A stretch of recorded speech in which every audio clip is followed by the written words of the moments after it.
n'abantu bita baheru. Ensi yona erukuja kuzekiro cy'obugabe bw'abanyamakuru erizoba netukwisiyaho amaraka g'abanyamakuru abatari bamwe na bamwe. Omwe abanyamakuru ni Joseph Tumusime w'emyaka 33 ey'obukuru owatandikire omurimo gwo kushaka amakuru mwaka gw'2019. Emyaka 7 eyasya omurimo nk'omunyamakuru Tumusime nagirangu ebyamuhikireho natina n'okubitebya. Nagirangu omurimo gw'abanyamakuru akagutanduka mwaka gw'2019 ari nkagashaka beitu bwanyuma yahindurwa omucencuzi. Professional y'ebyamakuru eno kagutandika mwaka gw'2019 umubwire ha covid aho yatandikire nanyuro nasubire kwa nitahira mu kitongole cy'amakuru keno. Tumusime nagirangu bwanyuma yo kuzibwa akaba editor omwaka gw'2020 omushara gukabuza ameisho okumara emyaka 2. Bakamabanga bankosaga bantatekambeho bagambaga tujya kusasura nayo nolimbira bajya kusasura but finally ikikamanyira cyangire sente zikacumulitinga bari makorati bari kusasura.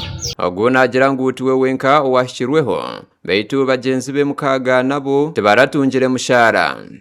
Ubarozire the one with the big voice bamuscoping out ubanyiremo hati byayungire haho nkadhura mu rumazi itibali hamwaka bakasasura he miezi 5 yonka ikintu cyakuma.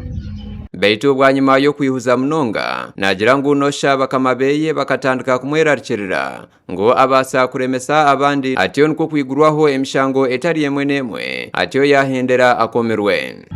Obukasa batunga umugisa gusasura license abakozi bagumana bakozesa turakusasura niye bamunwa turakusasura kane zindi uzibanize nizihereza abakozi abe mirimo tubahereza contract tubahereza running contracts yesonge barukweye munegamba ta singo muri mugwaho nibakumegera. Tumusime nagirangu okurubatirira obugabe bw'abanyamakuru kikanyere munonga kandi abanyamakuru banagirwe munonga bateine arukubarwanira. Usanga department ya environment ebyubo kwa nugamba ta umunyamakuru alhali agachikafuhi tabone bitaga kiso kwatagana mu bitongole bya government nabibere bitaho kandi kikurekera nto umuntu wabulikiro ujya kubena gubura kutunga information age ntibulira mawulire nganze XYZ bwemba ngenda baso no kwekati nkole emirimu gyange nfude okusomozebwa okwenjawulo mostly nze afuna story ziri hidden stories. Abandi banyamakuru muri Kyegegwa abagambireho na Tayari West nabagirangu nabateganisibwa munonga abantu hamwe na bebembezi. Stories z'ekyama kubanga tugenda maso no kafalinga stories nayo sanga story jorese ngato omuntu gogikozeko nagamba omulimba olimba story sintufu bikibichi.